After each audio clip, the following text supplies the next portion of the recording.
So yan po yung mga kumakain sa dito sa loob ng Isitan, Bonchon, at yan po yung mga sales lady.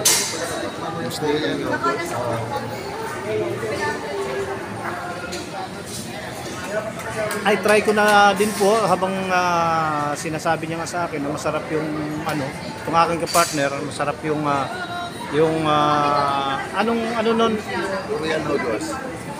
Korean noodles. Oh, yung Korean noodles dito sa Bonchon, dito sa store na sinasabi niya. So ayan po yung mga kumakain, yung mga customers. Makikita po natin dito po kami sa Isitan. Ayan po yung entrance. So saan na ba? Hindi po ko na videohan yung entrance. So tatry ko po kung gaano kasarap talaga po yung kanilang luto dito ng Korean noodles. So ayan po, yun po yung ano. Mamaya po sa taas pagka pwede pa po yung aking battery.